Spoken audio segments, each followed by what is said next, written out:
The cedar arrived on a Tuesday in March, 42 boards stacked in the bed of a flatbed truck that left deep tire tracks in the soft spring mud at the edge of Marcus Chen's driveway. He stood at the tailgate and ran his hand along the grain of the top board, tight rings, pale gold, still carrying the faint sweetness of the mill, and felt something he hadn't felt in a long time: permanence. The particular satisfaction of a man building something that will outlast the building of it. He had earned this land 3 times over. First, with 22 years in the Army Corps of Engineers, the kind of service that takes a young man to places he doesn't choose and asks him to build things in conditions that would break most people. Bridges over rivers that didn't want to be crossed, drainage systems in climates that punished every mistake, infrastructure in forward operating bases where the margin between a calculation error and a casualty was measured in inches. Then he earned it again with the decade of consulting work that followed his retirement, the careful accumulation of a second career built on the reputation the first one made. And finally, he earned it the way you earn anything that matters. He found it, he wanted it, and he paid for it. The property was 2.8 acres in Oak Ridge Heights, a community that couldn't quite decide what it was. It had been rural once, genuinely rural, the kind of place where the distance between houses was measured in fields rather than fence lines. The development had come in waves over the decades, each wave pushing a little closer. Until now, the community sat in that uneasy middle territory where you could still hear roosters in the morning, but also, if the wind was wrong, the ambient hum of a subdivision's worth of HVAC units. Marcus had bought the land 3 years ago for the farmhouse at its center, a 1940s structure with good bones and bad plumbing that he had spent 18 months restoring with the same methodical patience he applied to everything. He had added a small outbuilding for his consulting office. He had fenced a modest paddock for his daughter Lily's therapy horse, a grey quarter horse named Sergeant, who had the temperament of a monk and the appetite of a battalion. The eastern perimeter was the last thing, with 340 feet of boundary line running along the edge of his property, where his land met what he understood to be a strip of undeveloped ground before the community's common area began. He had pulled his deed before he ordered a single board. He had read it the way he read engineering specifications, not for the general sense of it, but for the precise language, the exact numbers, the coordinates that meant what they said, and nothing else. The deed was clean, unencumbered. The boundary was where the boundary was, and the fence would go there. He permitted it through the county. That part took 11 days and required 2 site visits from a county inspector, who measured, photographed, and signed off without comment.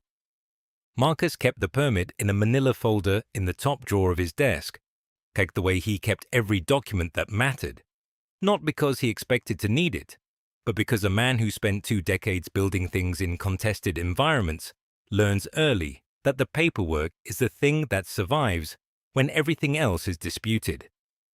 The installation took 4 days. Professional crew, post-hole diggers, concrete footings set 18 inches deep because Marcus had specified 18 inches and he didn't see a reason to do it any other way. By Thursday evening, the fence ran the full length of the eastern boundary, clean and straight, and exactly where his deed said it should be. He walked its length in the fading light with a cup of coffee, going cold in his hand, and felt the particular satisfaction of a thing done correctly. The violation notice arrived 3 weeks later. It came in a standard white envelope with the Oak Ridge Heights HOA logo in the upper left corner, a stylized oak leaf that managed to look both official and slightly precious. Marcus opened it at the kitchen table on a Wednesday morning, read it once, set it down, and read it again. The notice informed him in language that was careful to sound authoritative without actually citing any authority, that his recently installed fence was in violation of community architectural guidelines. Specifically, it claimed the fence encroached upon common area belonging to the Oak Ridge Heights Homeowners Association. He was directed to remove the fence within 14 days or face escalating fines beginning at $250 per day. The notice was signed by Diane Rothschild, HOA president, and Marcus set the letter down and looked out the kitchen window at the fence. It stood where it stood. It stood where his deed said it should stand. He called the HOA office that afternoon. Diane Rothschild answered herself, which surprised him. Her voice was the voice of a woman accustomed to being the most prepared person in any conversation. Measured, pleasant in a way that kept its distance, carrying the faint authority of someone who had spent years in rooms where authority was the primary currency. He would learn later that she was a real estate attorney by training, that she had served as HOA president for 6 years, and that her reputation in the community was built on a particular brand of aggressive standards enforcement that her supporters called rigorous and her detractors called something less printable. He explained who he was. He explained that the fence had been installed on his property, within his deed boundaries, with a valid county permit. He asked her politely to explain the basis for the HOA's claim that his fence encroached on common area. She was polite in return. She was also immovable. The common area in question, she explained, had been established decades ago and predated current property records. It was a matter of established community precedent. She understood he was new to the community, and she was happy to help him understand how things worked here. He asked for documentation, a survey, a deed showing HOA ownership of the land in question, anything with a legal basis. There was a pause, brief, controlled. She told him she would have her office send over the relevant community guidelines, or that what arrived 2 days later was a 4-page document titled Oak Ridge Heights Community Preservation Standards. It cited community cohesion. It cited architectural harmony. It cited established precedent 3 times in language that grew progressively vaguer with each citation. It contained no survey, no deed, no legal description of any property boundary, no documentation of any kind that established HOA jurisdiction over the land where Marcus's fence stood. He called again. This time the conversation was shorter and the pleasantness had thinned. Diane informed him that the HOA board had voted unanimously at its most recent meeting. The fence was in violation, the fence must come down, and if Marcus did not remove it within the original 14-day window, the HOA would arrange for its removal and bill him for the work. She added, in a tone that had moved from professional to something cooler, that she understood he came from a military background, but that military service didn't exempt anyone from community standards. Marcus was quiet for a moment. He had been in rooms with generals who used that particular register, the register that says, I am ending this conversation, and you should understand that you have already lost. He recognized it. He also recognized that Diane Rothschild had made an error that people in that register often make. She had assumed that the person across from her was responding to her authority rather than evaluating it. He thanked her and hung up. That evening he sat at his desk and opened the manila folder with the county permit. He set it beside his deed. He read both documents with the same attention he had given them before, looking not for reassurance but for precision, for the exact language that described the exact ground where his fence stood. The deed was what it had always been, clear, unencumbered. The boundary was where the boundary was. He thought about the 14 days. He thought about the HOA's claim of common area and the complete absence of any documentation supporting it. He thought about Diane Rothschild's voice and the particular confidence of someone who had never been seriously challenged. He thought about the fence standing in the evening light, straight and solid, its cedar boards still pale against the darker ground. He decided he would wait. Not from passivity.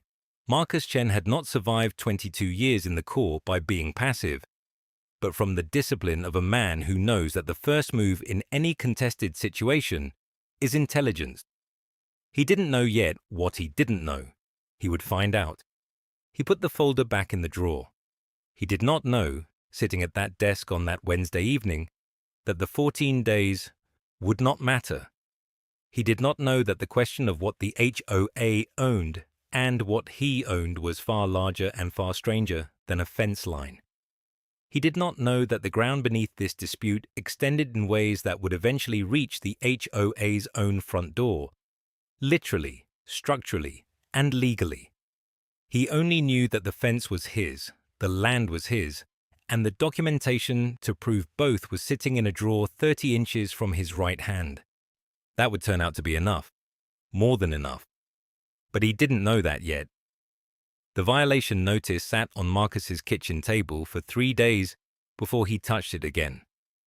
Not because he was afraid of it, because he was treating it the way he'd been trained to treat any unfamiliar object in an unfamiliar environment, with patience, with distance, with the understanding that the thing you rush toward is usually the thing that kills you. On the 4th day, he picked it up and read it the way he should have read it the first time. Not with the hot, immediate anger of a man whose fence had just been questioned, with the cold, systematic attention of someone who had spent 22 years reading documents that determined whether bridges stood or collapsed, whether flood barriers held or failed, whether the work his soldiers did would last or crumble inside a decade. The notice was 2 pages. It carried the Oak Ridge Heights HOA letterhead, a small oak tree logo rendered in forest green, the kind of design that communicated permanence and authority without actually possessing either. At the top, in bold type, Notice of Violation, Architectural Standards Breach. Below that, a case number. Below that, Marcus's address. Below that, a paragraph that cited Section 4.2 of the Oak Ridge Heights Community Covenant as the governing authority for the violation. Marcus read that paragraph 4 times. Then he went to his filing cabinet. He had purchased the property 3 years ago through a title company that had conducted a full title search. He had the deed, he had the title insurance policy, he had the closing documents, the survey that had been conducted at the time of purchase, and every piece of correspondence that had passed between him and the seller's attorney.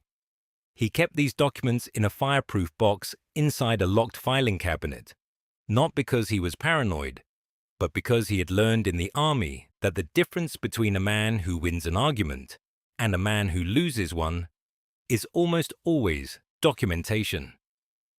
He pulled the deed first. It was a warranty deed, recorded with the county clerk's office on March 14th, 3 years prior. It described 2.8 acres of land in precise metes and bounds language, bearings and distances, iron pins and reference monuments, the kind of legal description that left no interpretive room. The grantor had conveyed the property to Marcus free and clear of all encumbrances. There was no mention of any homeowners association, no mention of any covenant, no mention of any architectural review board or community standards committee or common area easement. He read it again to be certain. Nothing. Then he pulled the title insurance policy. The title company had searched the property's history back through multiple ownership transfers and had found no recorded HOA covenant attached to this parcel.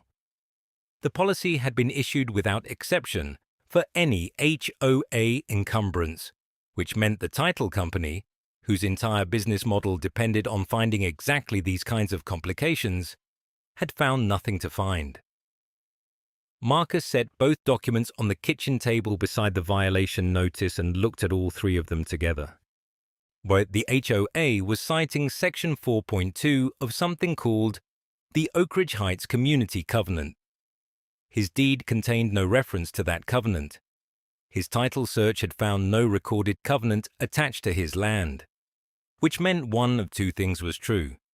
Either the covenant existed and had somehow escaped a professional title search, or the HOA was citing a document that had no legal authority over his property whatsoever. He called the HOA office the next morning.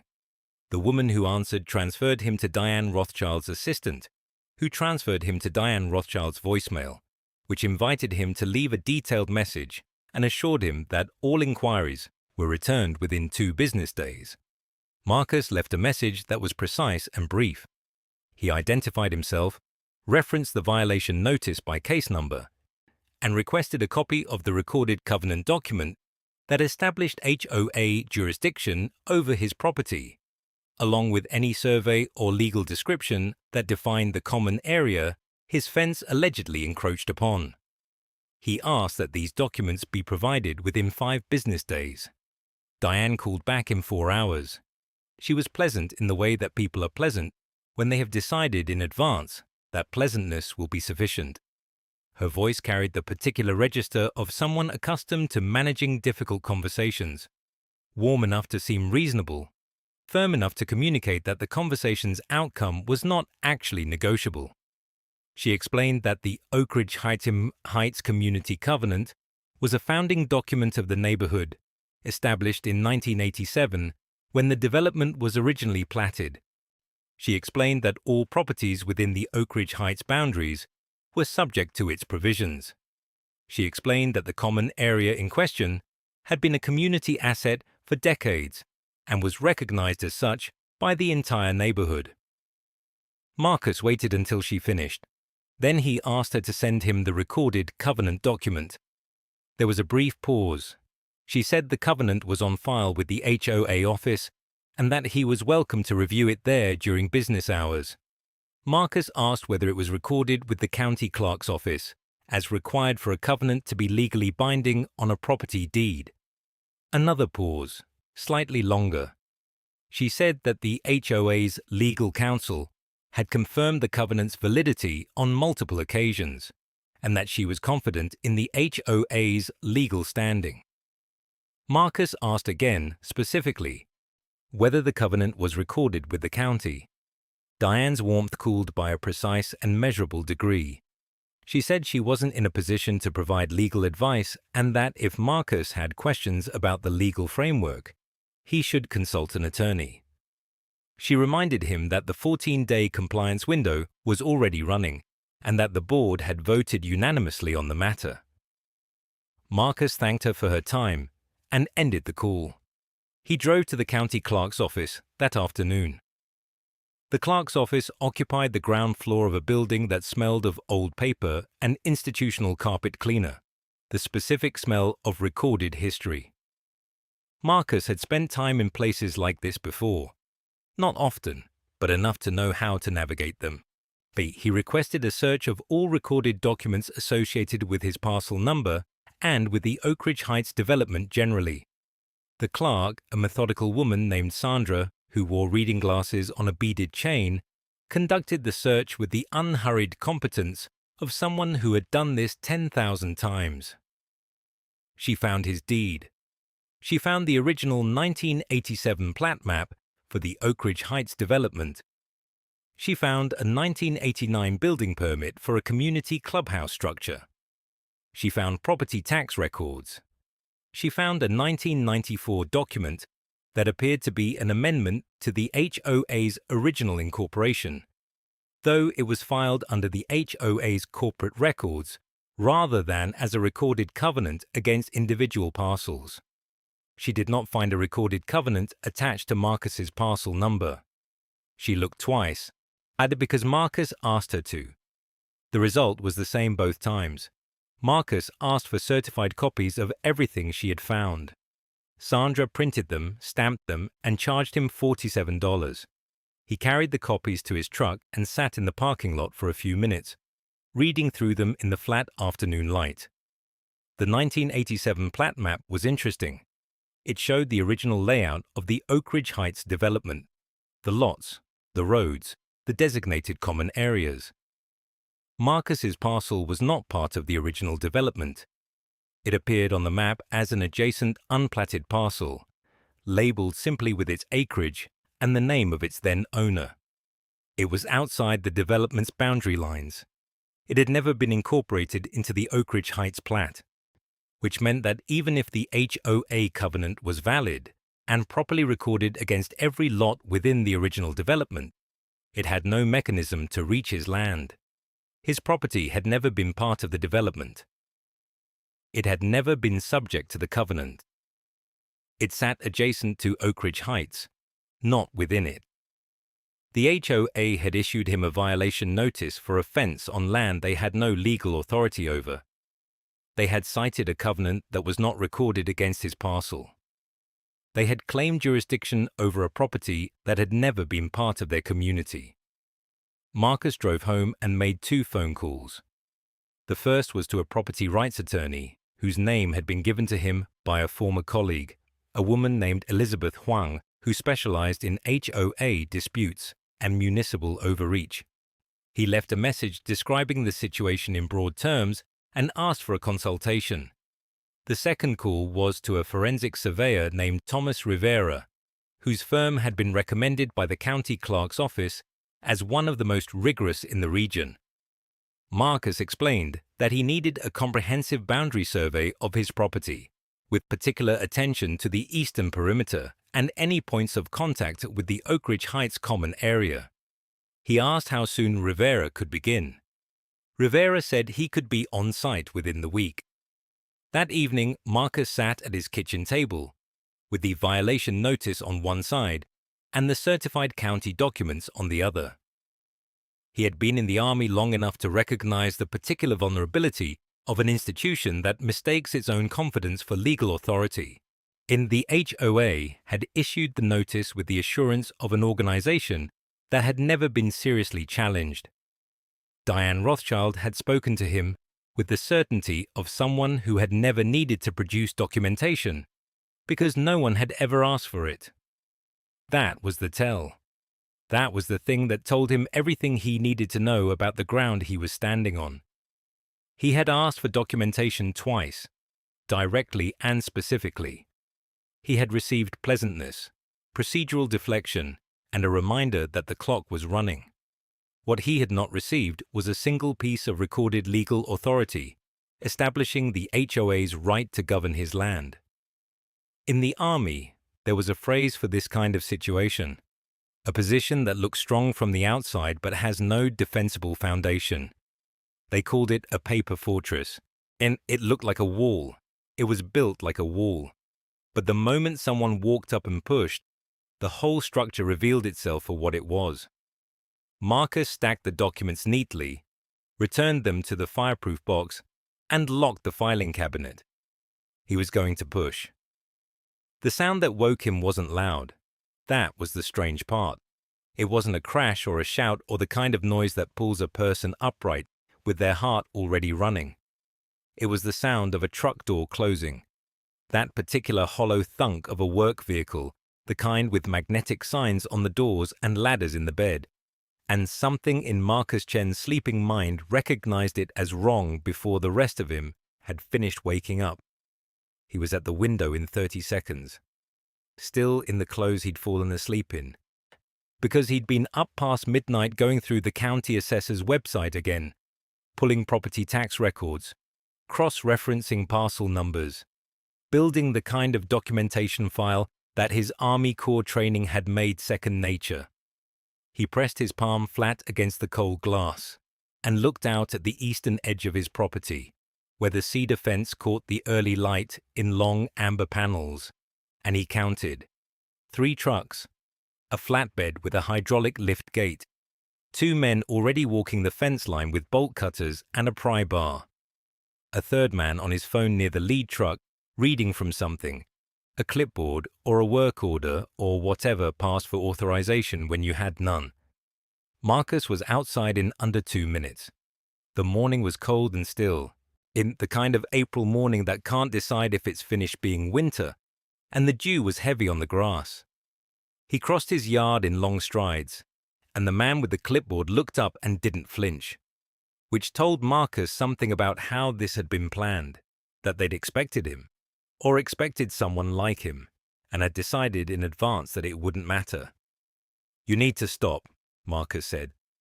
He kept his voice level.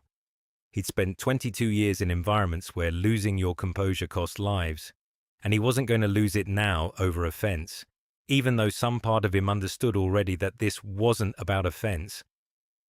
But this is private property. You need to stop what you're doing and tell me who authorized this. The man with the clipboard was in his 40s, heavyset, and wearing a grey jacket with a landscaping company logo on the breast pocket. He had the practiced calm of someone who'd been told the other party would object, and that the objection didn't matter. Work order from the Oak Ridge Heights HOA, he said, and held up the clipboard. Fence removal, eastern perimeter. We've got authorization, but from whom?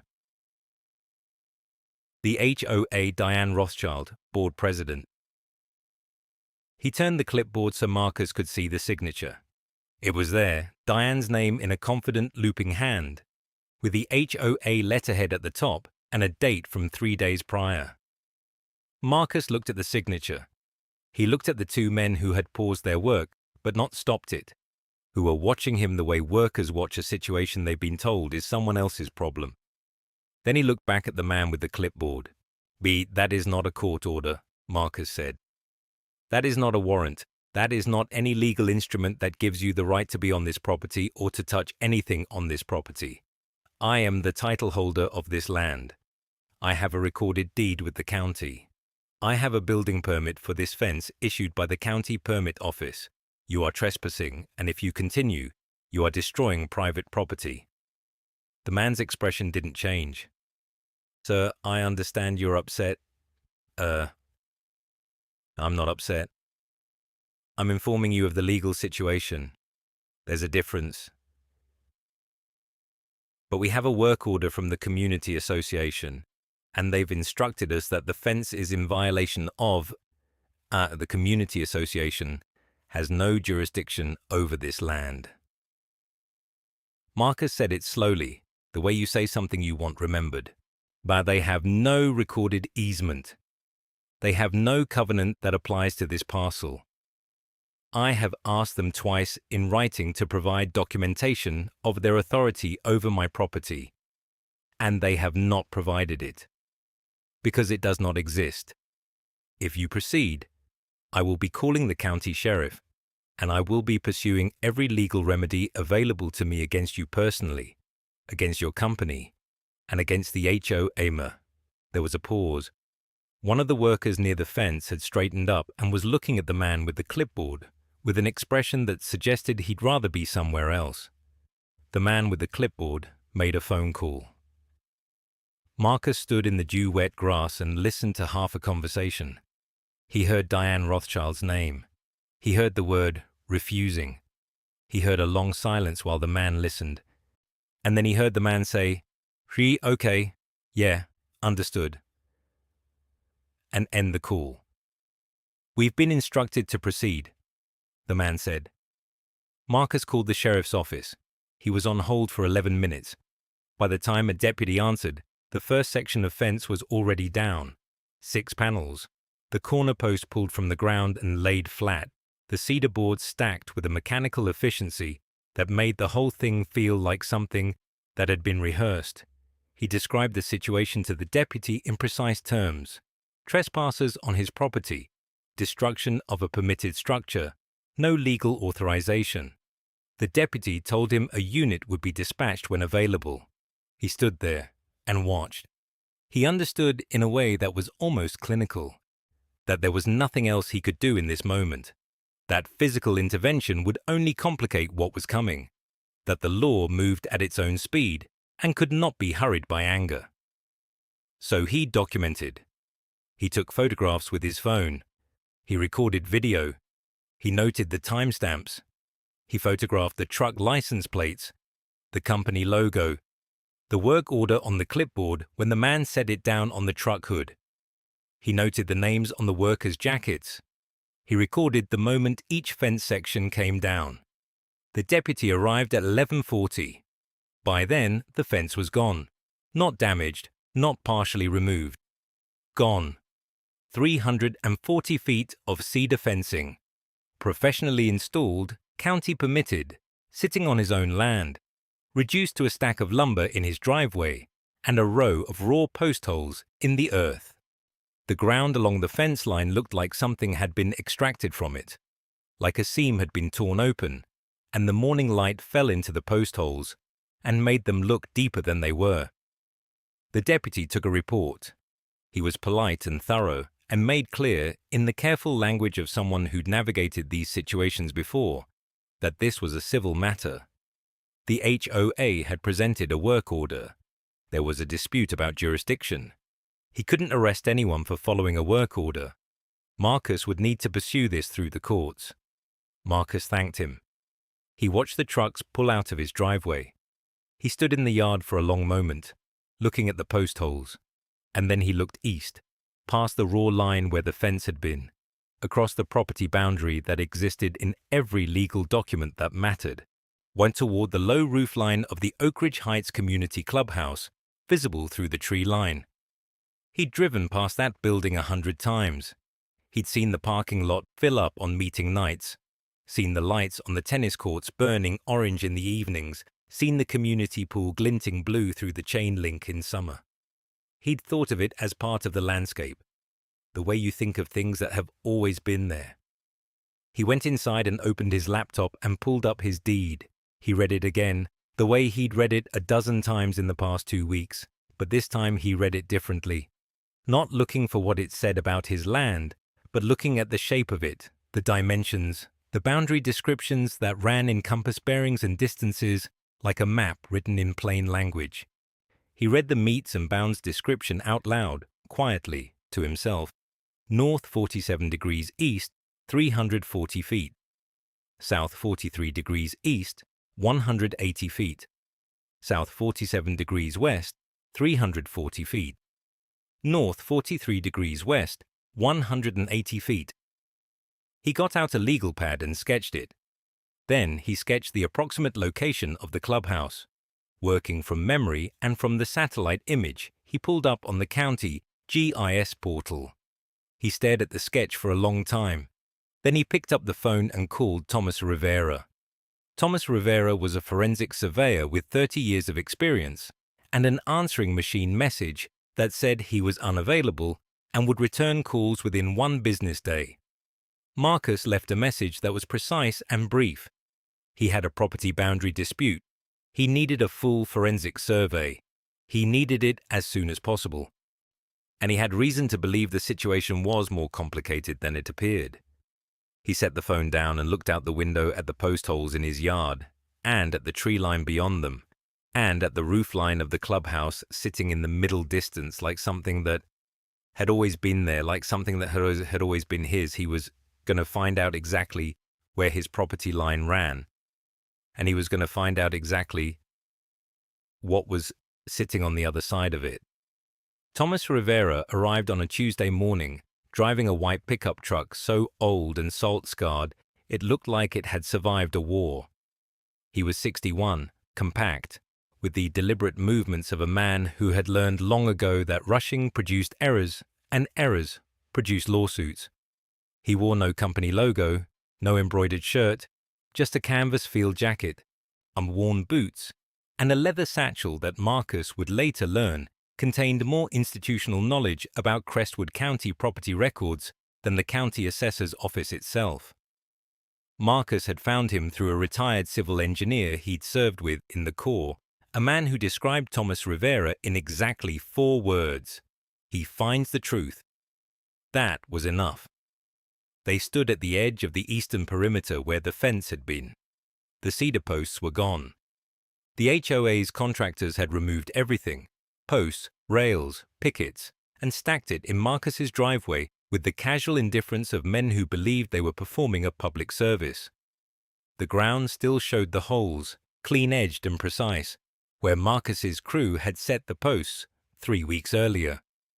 47 holes in a straight line, but running northeast to southwest, each one now an open wound in the earth. Thomas walked the line without speaking. He moved slowly, stopping every 30 feet or so to crouch and examine the ground, to look back toward the house, to look forward toward the tree line. He pulled a small notebook from his jacket pocket and made marks in it that Marcus couldn't read from where he stood. After 20 minutes, Thomas returned to the truck and retrieved his satchel. "Show me your deed," he said, "not a request." A procedure. Marcus had it ready. He'd had it ready since the morning the contractors arrived, had pulled it from the fireproof lockbox in his office, and kept it on his desk like a talisman, something solid to hold against the unreality of what had happened. He handed it over. Thomas read it the way surgeons read imaging results. Without expression, without rushing, with complete attention. He read it twice. Then he opened his satchel and produced a set of folded documents. County plat maps, Marcus could see, printed on oversized paper and annotated in pencil. He spread them across the hood of the truck and placed Marcus's deed beside them. The silence lasted a long time. "Your fence was on your property," Thomas said finally. He said it without drama, without any particular emphasis, as though he were confirming the time of day. "The eastern boundary runs exactly where you placed it, possibly within 6 inches of exact. Whoever installed it did good work." Marcus felt something loosen in his chest. Not relief, not yet, but the first structural confirmation of what he had known and been unable to prove. "Guys, the HOA claimed it was encroaching on common area," he said. Thomas looked up from the plat maps. "What common area?" "That's what I asked them." Thomas folded his hands on top of the documents. "Mr. Chen, I've been doing this work for 30 years. I've seen legitimate boundary disputes. I've seen honest mistakes, bad surveys, deeds that contradict each other going back 4 generations. What I'm looking at here is not a legitimate dispute." He paused. "Your property line is not ambiguous. It is not contested in any county record I can find. It is not subject to any easement, covenant, or HOA restriction that appears in your deed or in the county's recorded documents." He tapped the plat map. "This land is yours, clearly, completely." Marcus nodded slowly. "Bob, then what is their common area?" Thomas turned back to the plat maps. He was quiet for a moment, and Marcus recognized the quality of that silence.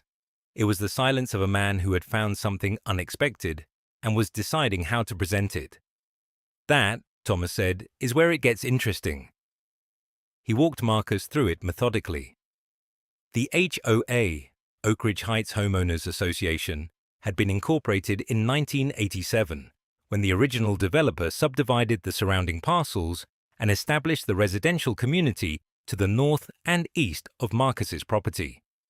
The incorporation documents established a common area, a designated parcel of land set aside for community use, including recreational facilities. Standard practice, unremarkable on its face.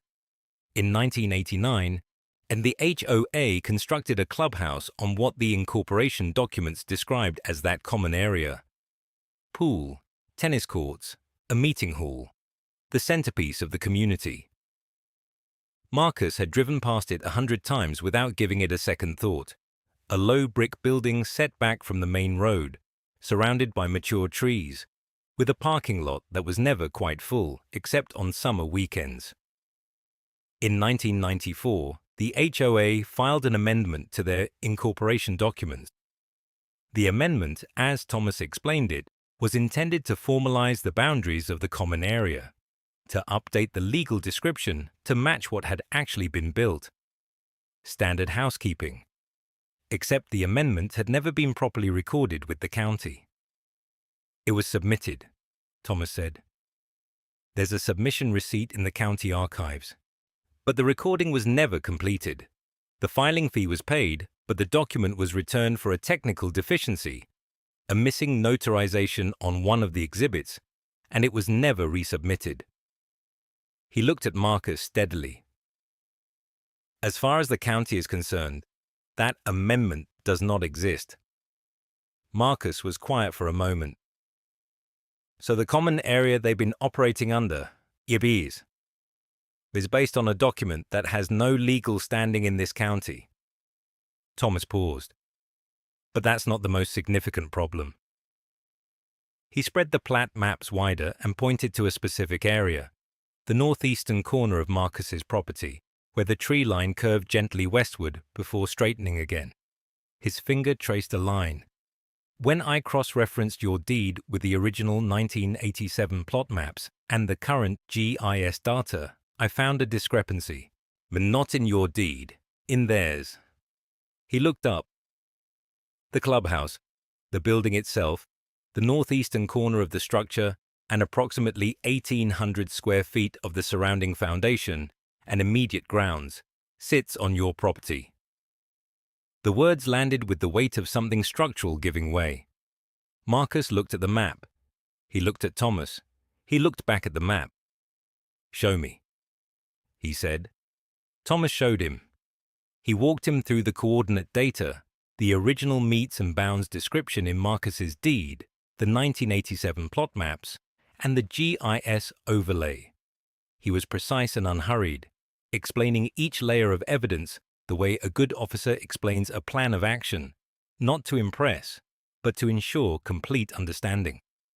By the time he finished, Marcus had seen it from 4 different angles of documentation, and there was no interpretation that produced a different result. The HOA had built their clubhouse on land they did not own. They had then attempted to retroactively claim that land through a 1994 amendment that was never legally recorded, and for 35 years, the discrepancy had sat in the county archives, unremarked, because no one had ever had a reason to look, until Diane Rothschild ordered 3 contractors onto Marcus's property on a Saturday morning and tore down his fence. Thomas packed his documents back into the satchel with the same unhurried precision with which he had removed them. "I'll have a formal survey report to you within 10 days. Awesome, he said. "It will be court-ready, stamped, sealed, and defensible." He closed the satchel's clasp. "I'd recommend you retain a property rights attorney before you do anything else."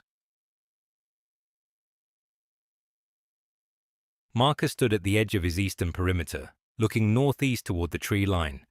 Somewhere beyond those trees, past the curve of the access road, sat a low brick building with a parking lot and a community pool and a meeting hall where Diane Rothschild had voted unanimously to tear down his fence. The ground beneath that building was his. It had always been his. He thought about the violation notice, still sitting on his kitchen counter. He thought about Diane's voice on the phone. Polite, immovable, faintly condescending. He thought about the 47 holes in the earth behind him, and the cedar lumber stacked in his driveway, and the work order signed with her name.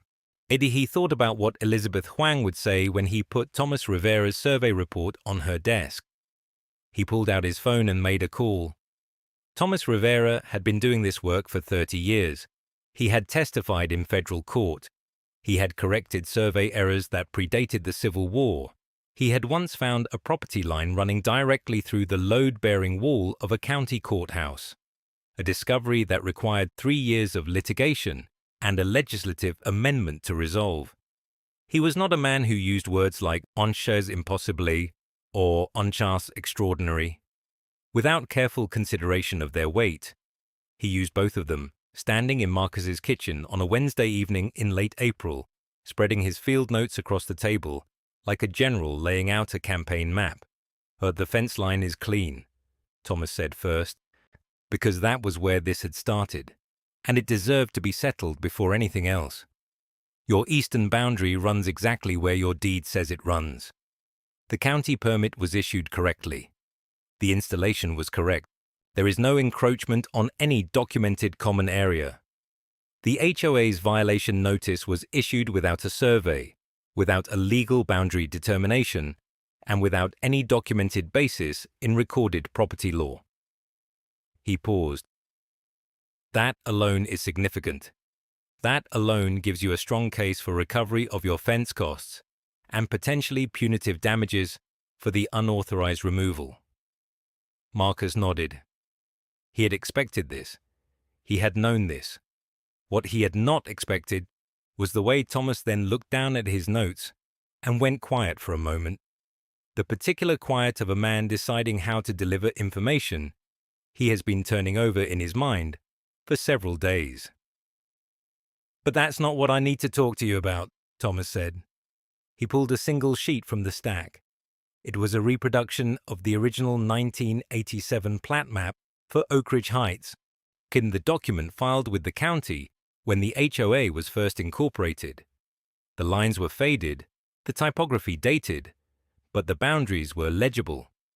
Thomas had overlaid his own survey data in red ink, precise and unambiguous. When the HOA incorporated in 1987, this parcel, he pointed to a section in the northeast quadrant of the map, and it was listed as undeveloped land, not HOA common area, not community property. Undeveloped private land, your parcel. The deed chain is unbroken going back to 1961. Your name is on the current deed. The county tax records assess it to you. There is no lien, no easement, no covenant, no deed restriction that transfers any portion of this land to the HOA or to any community trust. Marcus studied the map. He could see his farmhouse. He could see the line of the eastern fence, now gone. He could see the consulting office he had built from a restored carriage house, and he could see, in the northeast corner of his land, a structure he had always assumed sat just beyond his boundary. "The clubhouse, Mr." he said. "The clubhouse," Thomas confirmed. The Oak Ridge Heights Community Clubhouse was the social and administrative heart of the HOA. It was a 2-story building with a covered porch, a meeting hall that seated 80, a commercial kitchen, and access to the community pool and 2 tennis courts. Monthly HOA board meetings were held there. The annual community picnic was held there. Diane Rothschild had held her HOA presidential inauguration there, a ceremony that, according to the community newsletter Marcus had found in a stack of archived documents at the county library, had included a string quartet and a catered reception for 47 residents. The building had been constructed in 1989, 2 years after the HOA's incorporation. Thomas's survey showed that the northeastern corner of the clubhouse foundation, along with approximately 1,800 square feet of the structure's footprint, sat not on HOA common area, but on Marcus's land. "How is that possible?" Marcus asked, though he was already beginning to understand that the question was not really about possibility. It was about sequence, about what had been done, and when, and by whom. Thomas had the answer. He had spent 3 days in the county records office, finding it. In 1994, the HOA had filed an amendment to its original incorporation documents. The amendment was titled, in the bloodless language of municipal paperwork, "Wire clarification of common area boundaries and recreational facility designations." Its purpose, in plain terms, was to formally incorporate the clubhouse and its surrounding grounds into the HOA's defined common area. The amendment had been drafted by an HOA attorney, approved by the board, and signed by the HOA president of the time. It had never been properly recorded with the county. The filing was incomplete. The required legal description of the affected parcels was missing. The notarization was present, but the accompanying deed transfer documentation was absent. Under state property law, an amendment to a community's common area boundaries required not only an HOA board vote, but a formal deed transfer or easement recorded with the county recorder's office, executed by the actual property owner. None of that had happened. What the amendment existed in the HOA's internal records. It existed in a manila folder in the county's filing system, stamped received but never processed to completion. It had no legal force. It had never had any legal force. The HOA had built a clubhouse on land they did not own, drafted paperwork to retroactively legitimize the encroachment, failed to complete the filing, and then operated as though the matter was settled for the next 30 years. Marcus sat with this for a long moment. He thought about the violation notice, the 14-day deadline, the polite, immovable voice of Diane Rothschild explaining that his fence violated the community's architectural guidelines. He thought about the Saturday morning, the contractors in his yard, the foreman with his work order, the sound of cedar boards being pulled from the ground. He thought about Diane's comment regarding his military background, the particular condescension of it, the implication that his insistence on documentation and legal authority was somehow a personality defect rather than a reasonable expectation. He thought about the fact that Diane Rothschild was a real estate attorney. She would know, he said. Someone with her background would know how to read a deed. She would know how to check county records. Thomas looked at him steadily. The yes dot imam. So she knew the amendment was never properly filed. And I can't tell you what she knew or when she knew it. Thomas said carefully. What I can tell you is that the discrepancy is not subtle. Anyone conducting a routine title search on the Clubhouse property would find it. It is not buried. It is not technical. It is a foundational gap in the chain of title that any competent real estate professional would identify within an hour of looking. Marcus thought about the public records request he had submitted the previous week, the one for HOA correspondence related to property boundaries and title matters. He had not yet received a response. He made a note to follow up. What does this mean for me? He asked. Practically, legally. Thomas gathered his papers with the deliberate care of a man who understood that what he was holding was no longer just a surveyor's field report. It was evidence. Practically. He said, 1. It means that the HOA has been operating a community facility on your land without your permission, without compensation, and without legal authority for approximately 35 years. It means that every meeting Diane Rothschild has called to order in that building, every vote the HOA board has taken in that room, every community event held on those grounds, all of it has occurred on property that belongs to you. He paused. Legally, it means you have a claim, a significant one. Adverse possession is complicated in your state, and the timeline works against them in several respects. But the more immediate issue is trespass. Ongoing, documented, institutional trespass. And depending on what you find in those HOA records, depending on what they knew and when they knew it, you may have something considerably more serious than a property boundary dispute.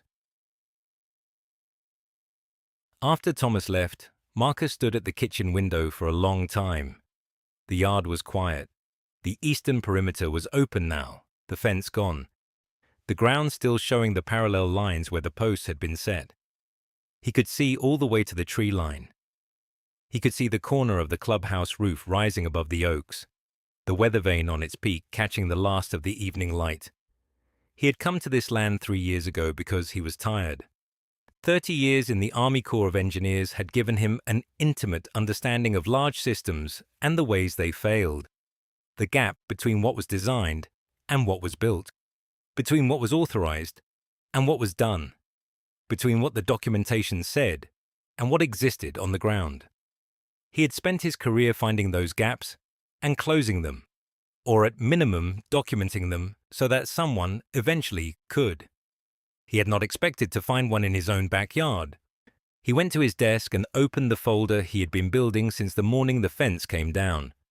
Survey records, deed documents, county plat maps, the HOA's 1987 incorporation filing, the incomplete 1994 amendment, property tax records, photographs of the fence installation, the fence removal, and the current state of his eastern boundary.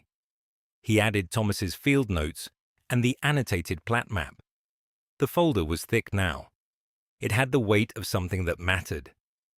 He thought about what Thomas had said. The discrepancy is not subtle. He thought about Diane Rothschild's voice on the phone, professional and immovable, citing community preservation standards and established precedent. He thought about the word precedent, the way institutions used it as a substitute for legitimacy, as though duration were the same as right. He picked up his phone and called Elizabeth Huang's office. It was after hours.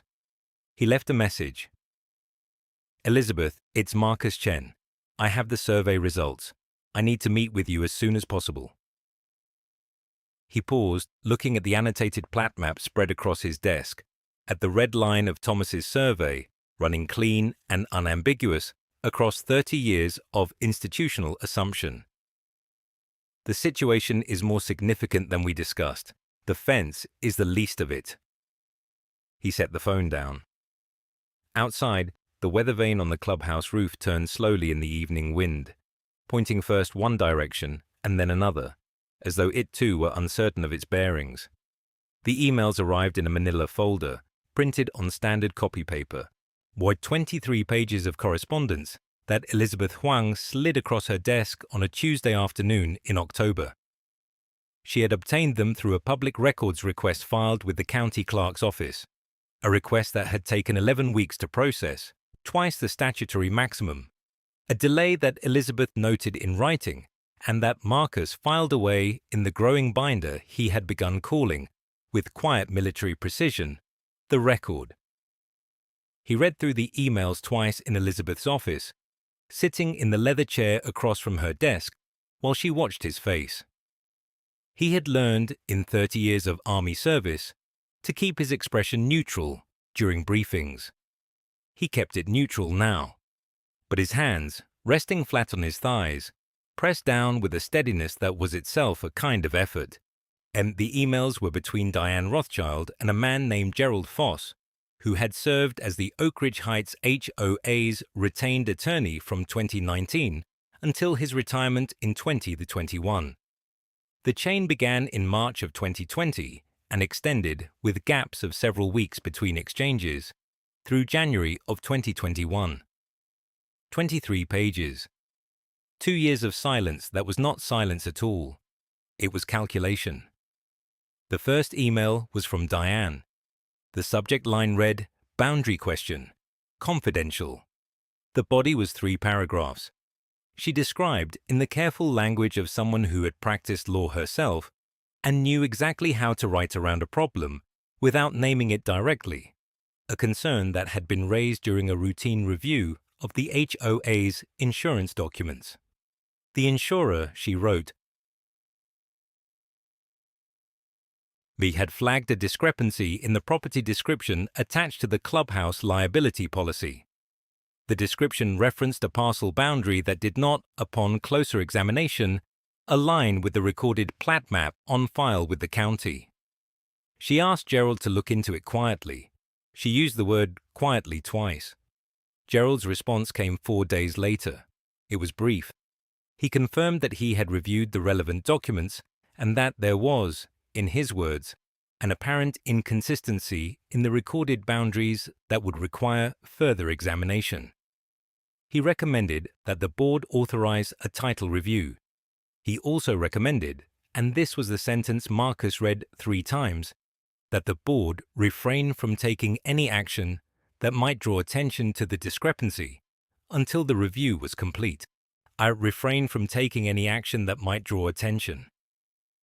Marcus turned to the next page. The exchange continued through the spring and summer of 2020. Gerald's tone grew more careful with each message, his language more layered, his recommendations more hedged. By June, he was using phrases like title clarification and boundary adjustment and potential remediation pathway. He never used the word encroachment. He never used the words not your land. But the architecture of what he was describing was unmistakable to anyone who had spent time reading engineering reports and infrastructure assessments, which Marcus had spent 30 years doing. Gerald Foss knew exactly what the survey would show. He was advising his client on how to manage the knowledge without acting on it. In August of 2020, Gerald recommended that the HOA commission a private survey, not through the county, but through a private firm, with the results delivered directly to the board and marked attorney-client privileged. He named a firm. He explained that this approach would allow the board to understand the full scope of the situation, before deciding on a course of action, while limiting the document's discoverability in any future legal proceeding. Diane's response to this suggestion was a single line: "Proceed as discussed. The private survey, if it had been conducted, was not among the documents in the Manila folder. It had not appeared in the public records request." Elizabeth had noted this absence in the margin of her own copy, a small asterisk next to a handwritten question mark. The emails resumed in October of 2020. Gerald reported that the survey had been completed. He did not attach it.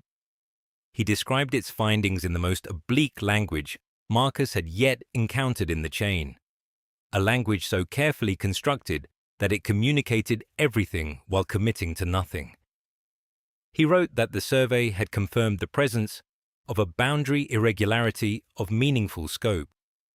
He wrote that the irregularity predated the current ownership of the adjacent parcel. He wrote that the board had several options available to it, ranging from proactive title remediation to a monitoring posture, and that each option carried different risk profiles. Monitoring posture. Marcus had heard that phrase in military contexts. It meant watching a threat develop without engaging it, waiting for conditions to change, hoping the problem resolved itself, or that someone else would be responsible when it didn't. The HOA had chosen a monitoring posture toward the fact that their clubhouse sat on someone else's land. The final substantive email in the chain was dated January 14, 2021. Gerald was preparing to retire. He wrote that he was transitioning the HOA's legal matters to a new firm and that he wanted to flag the boundary matter as an open item requiring continued attention.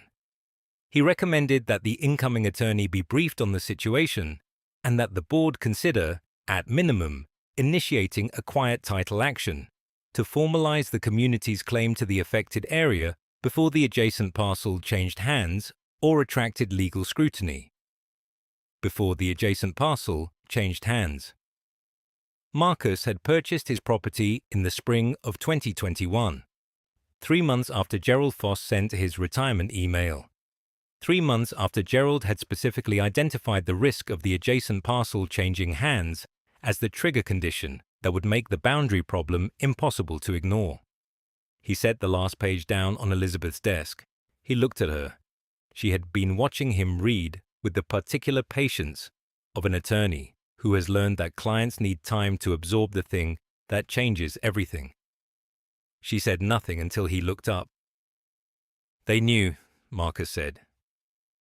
"For at least 2 years before your fence went up," Elizabeth said. "Probably longer if the insurance flag in that first email was the second time it came up rather than the first. And when I installed the fence, you triggered the condition they'd been hoping to avoid, a property owner on that parcel who was paying attention to his boundaries." She folded her hands on the desk. "Diane's decision to send contractors to remove your fence wasn't impulsive. I think it was a calculated attempt to establish a pattern of HOA authority over that boundary before you had a chance to investigate it." Marcus considered this. He had commanded engineering operations in environments where the ground itself was contested, where the difference between a road and a minefield was a matter of documentation and local knowledge that the official maps didn't capture. He understood the logic of establishing facts on the ground before the formal record caught up. Diane Rothschild had been trying to create a fact on the ground. The demolished fence was meant to be the first entry in a new record, a record that said the HOA had always enforced its authority over that boundary, and that Marcus had always been subject to it. What she had not accounted for was that Marcus would go looking for the older record, the one that predated her enforcement, the one that said, in the unambiguous language of county deed books and original plat maps, that the land was his. "The private survey," Marcus said. "Can we get it?" "You were going to try. Gerald Foss is retired, not dead, and attorney-client privilege doesn't protect documents that were created in furtherance of an ongoing fraud."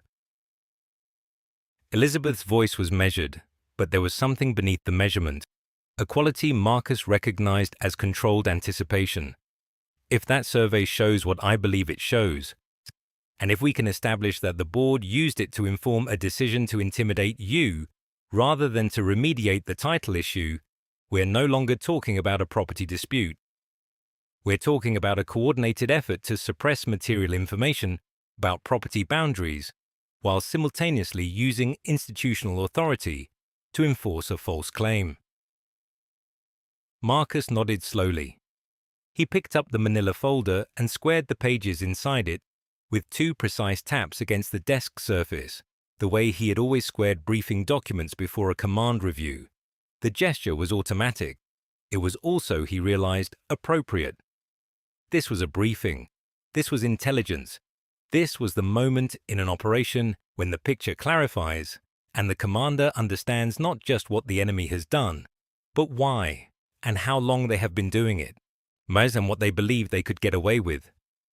2 years of silence, 2 years of monitoring posture, 2 years of Diane Rothschild sitting in the clubhouse that sat on his land, conducting monthly board meetings, collecting HOA dues, enforcing architectural guidelines, and carrying the knowledge of what the survey had found like a stone in her pocket, heavy and cold and never mentioned. He thought about the morning the contractors had come. He thought about the foreman's indifference, the methodical way the crew had worked, the stacked lumber in his driveway by noon. He thought about Diane's tone in their phone call, the particular condescension of someone who believes they hold all the relevant information and that you hold none of it. She had been so certain.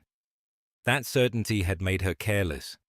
She had sent contractors onto his property without a court order, without a survey, without any legal documentation, because she had needed to believe, that the speed of the action would outpace his ability to investigate it. She had not understood who she was dealing with. Marcus had spent his career in the Army Corps of Engineers solving problems that other people had declared unsolvable, in timelines that other people had declared impossible, using documentation that other people had declared unavailable. He had rebuilt bridges in flood conditions. He had surveyed contested terrain under fire. He had written after-action reports that became the official record of events that powerful people had preferred remain unrecorded. He knew how to find the document that someone hoped you would never find. He knew how to read the silence between the lines of a carefully worded email. He knew that a monitoring posture was not a solution. It was a delay, and delays ended. 2 years of silence was ending now. He stood, tucked the manila folder under his arm, and buttoned his jacket. Elizabeth walked him to the door of her office. In the hallway, before he turned toward the elevator, she said, Marcus, I want you to understand something about where we are. The documentation is strong. The timeline is damning. But the HOA is going to argue that the board acted in good faith, that the boundary question was under review, that they had no obligation to disclose a pending title matter to a new property owner. I know, Marcus said. Good faith is a powerful defense. It is, Marcus agreed. Unless you can show that the faith was never good, that the decision to stay silent was itself a decision. He looked at her. That's what the emails show. Not confusion, not oversight, a choice. Elizabeth held his gaze for a moment. Then she nodded once, with the precision of someone who has just heard a legal argument stated more cleanly than she could have stated it herself. Marcus walked to the elevator. He pressed the button and waited, the manila folder under his arm. 23 pages of 2 years of silence that were about to become very loud. Elizabeth Huang had a habit of spreading documents across her conference table in a specific order. Not chronological, not alphabetical, but in what she called the order of damage. The most damaging piece went in the center. Everything else radiated outward from it like a wound. But the document in the center that Thursday morning was a single sheet of paper, 11 lines of text, a notary stamp in the lower right corner that was, upon close inspection, dated 4 months after the signature above it. Marcus had seen it before. He'd held it in his hands the week Thomas Rivera handed him the survey results, and he'd understood instinctively that it mattered, even before he understood precisely why. Now Elizabeth was going to explain why, in the specific, clinical language of someone who had spent 19 years turning property disputes into courtroom demolitions. The 1994 amendment, she said, not sitting, standing at the edge of the table with her arms crossed. Tell me what you know about it. It was supposed to formalize the common area designation, Marcus said. The HOA claimed it established the recreational corridor along the eastern boundary as community property. They referenced it in the violation notice they sent me. Diane Rothschild's office cited it twice in correspondence. Oh, right, they cited it, too. Elizabeth tapped the document. They cited it as though it existed in the way they needed it to exist. But here's the problem with the 1994 amendment, Marcus. Here's the specific, irreversible, catastrophic problem.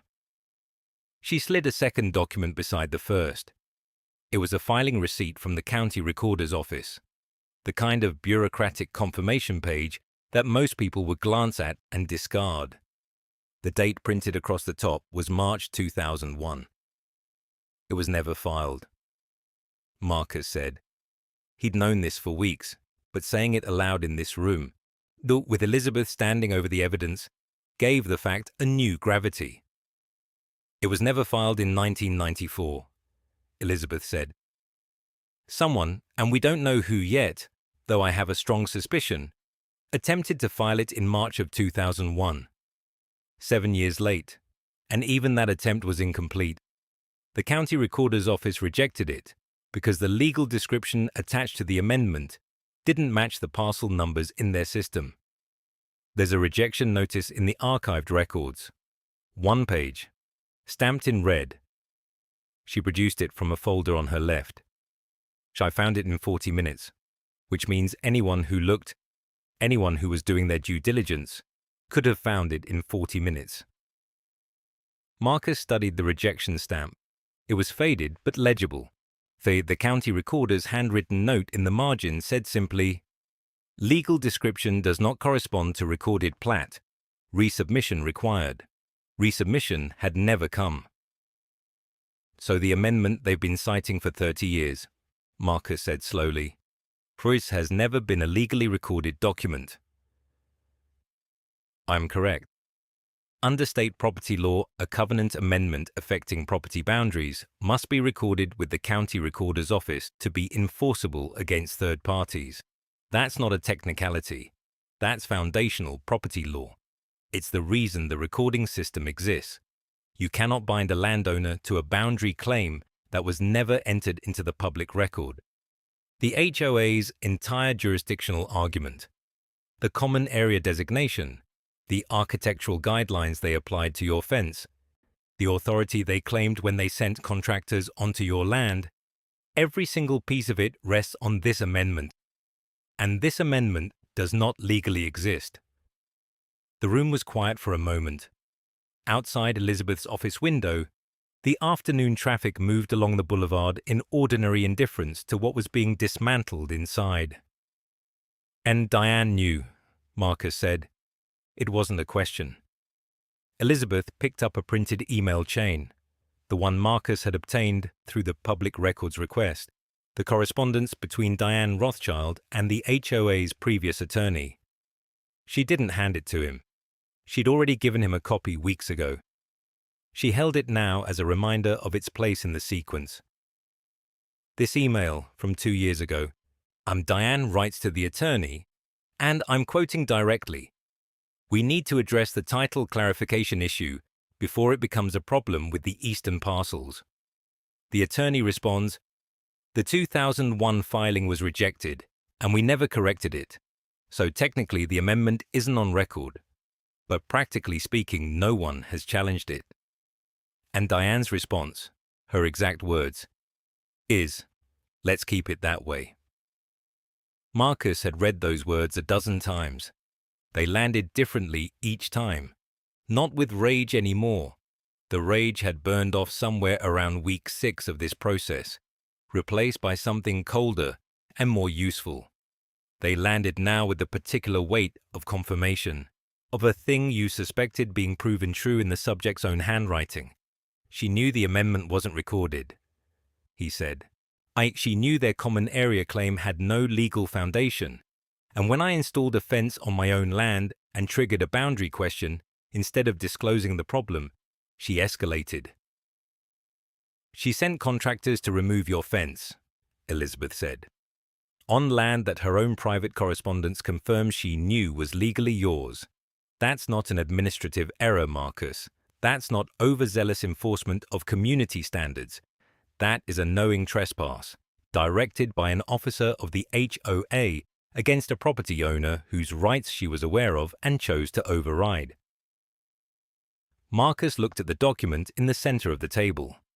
11 lines. A fraudulent notary stamp. 7 years of inaction, followed by a rejected filing, followed by 30 more years of institutional silence. And the HOA had built a community around a document that didn't exist. They had held meetings in a clubhouse that sat on land they didn't own. They had sent violation notices, collected fines, enforced architectural guidelines, and cultivated the absolute institutional confidence of an organization that had never once been seriously questioned, all of it resting on a single amendment that had been rejected by a county clerk in March of 2001 and never corrected. What happens now, Far? Marcus said. Far when we file.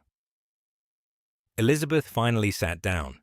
She folded her hands on the table in a way that Marcus had come to recognize as her version of composure.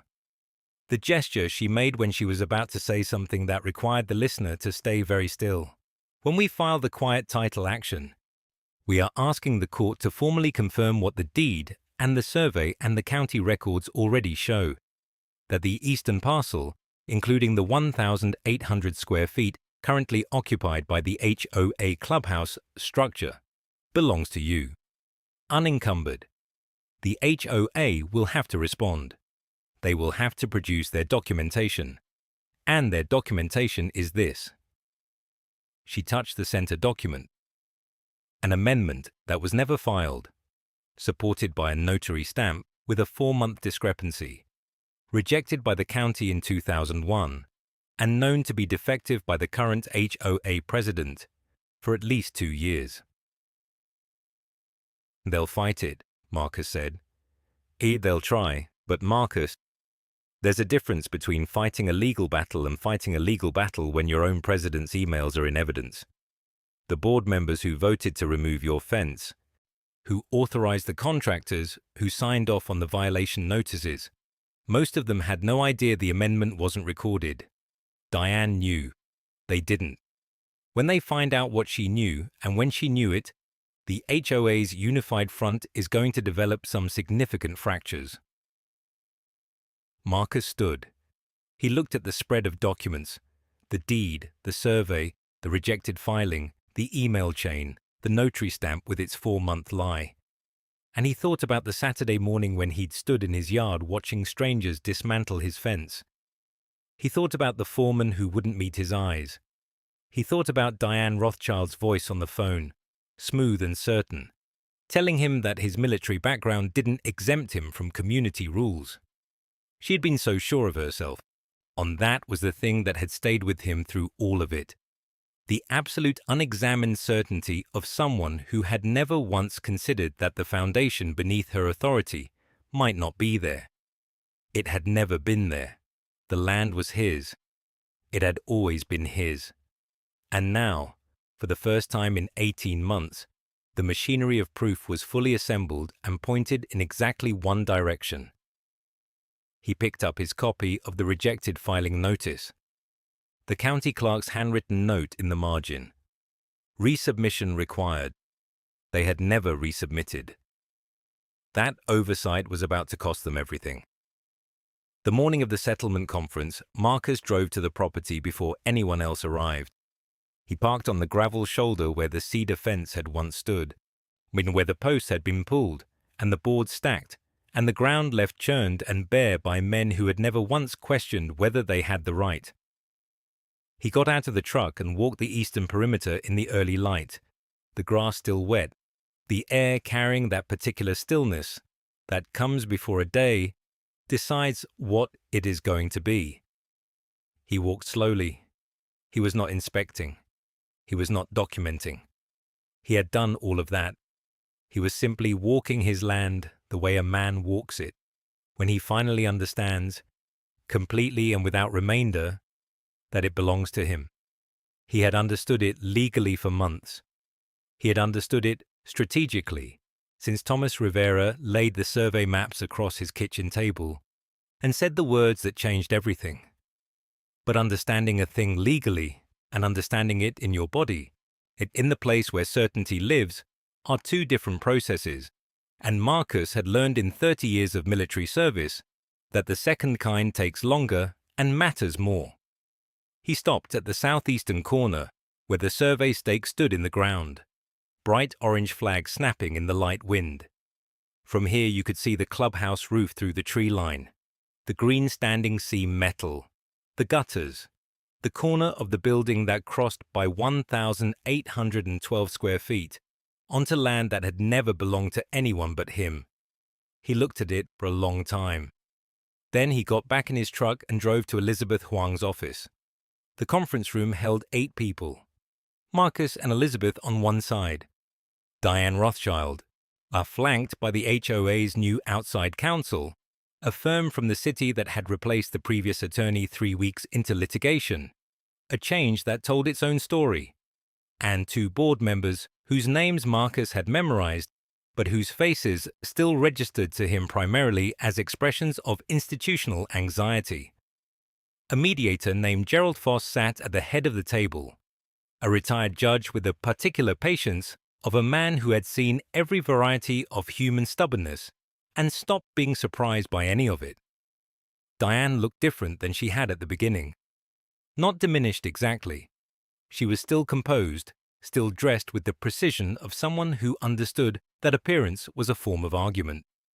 But there was something behind her eyes that had not been there when she had stood in his driveway and told him that his military background did not exempt him from community rules. Something that looked, if you knew where to look, like the specific exhaustion of a person who has been maintaining a position they privately know is indefensible. Elizabeth opened by placing the survey documentation in the center of the table. She did not narrate it. She did not editorialize. She simply placed it there and let it exist, the way you place something that does not require explanation. The HOA's new counsel, a careful man named Braddock, had reviewed everything. He knew what the document said. He had presumably told Diane what the document said. The conference was not, at this point, a question of facts, but it was a question of how much the HOA was willing to lose in order to avoid admitting what the facts meant. Gerald Foss looked at the survey. He looked at the deed. He looked at the 1994 amendment that had never been filed, the document that was supposed to have transferred the land into HOA common area and had instead sat in an attorney's archive for 3 decades while the community built a clubhouse on ground they did not own and held monthly meetings inside walls that stood, in part, on Marcus Chen's property. He set the documents down with the careful neutrality of a man who has already formed an opinion and is giving the other side one final opportunity to arrive at it themselves. Mr. Braddock, he said, would your clients like to begin? What followed took 4 hours. Marcus said very little, but Elizabeth had counseled him on this, and he had agreed with the logic of it. He had the documentation, he had the survey, he had the email chain showing that Diane had known about the boundary discrepancy for at least 2 years before she ordered his fence torn down. The facts did not need his voice. They needed only to be present in the room, which they were, comprehensively, and without ambiguity.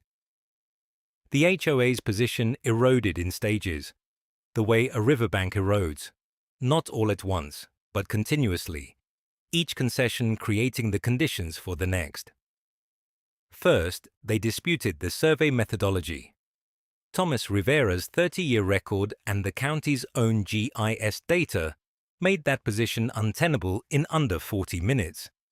Then they argued the 1994 amendment, improperly filed as it was, still constituted constructive notice of the HOA's intent, where Elizabeth produced the county recorder's office certification confirming the amendment had never been indexed, never been searchable, never been legally operative. Then they argued good faith reliance on prior community practice. Elizabeth placed the email chain on the table. The room went quiet in a particular way. Diane looked at the emails. She had known they existed since the public records request. She had had months to prepare for this moment. But preparation and arrival are different things, and Marcus watched her face in the moment of arrival and felt something that was not satisfaction and was not pity, but existed somewhere in the complicated territory between them. She had been wrong. She had known she might be wrong. She had chosen institutional momentum over legal reality. And she had used that momentum to tear down a fence on a man's own land. And now the full weight of that choice was present in the room with all of them, documented and irrefutable. The settlement terms took another 2 hours to finalize. The HOA would pay for the fence reconstruction, materials and labor, with a 10% premium for the disruption. They would pay Marcus's legal fees in full. They would execute a formal easement agreement for the portion of the clubhouse footprint that crossed his property line.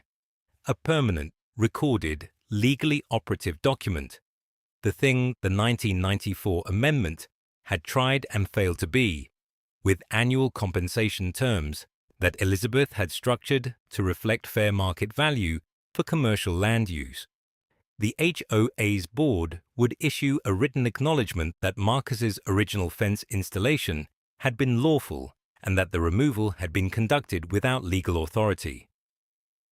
Diane signed the acknowledgement last. Her pen moved across the page with the controlled steadiness of someone performing composure, and Marcus watched her sign her name beneath language that said, in the precise vocabulary of legal settlement, that she had been wrong. He did not feel the way he had expected to feel. He had spent 18 months anticipating this moment, and he had imagined it carrying more heat. But what he felt was quieter than that, more like the feeling of walking his perimeter in the early morning, more like the feeling of the survey stake with its orange flag in the ground, marking a line that had always been there, and that had existed in the deed and the county records and the physical earth long before anyone had thought to dispute it. The land had not changed. It had never changed. The fence had come down, and the contractors had loaded the lumber into their truck, and Diane Rothschild had believed, with the full confidence of institutional authority, that she had won something. But the property line had remained exactly where it had always been. The survey stake had remained. The deed had remained. The 1994 amendment had remained unfiled in its archive, inert and legally meaningless, while the clubhouse stood on his land and the community held its meetings, and the years passed, and the records waited with the patience of things that do not need to be believed in order to be true. Marcus drove home in the late afternoon. He parked in the driveway and sat for a moment looking at the eastern perimeter, still bare where the fence had been. In 2 weeks, the crew would come. The cedar would go back up. The posts would go back in the ground. His ground. It had always been his ground. He got out of the truck and walked inside.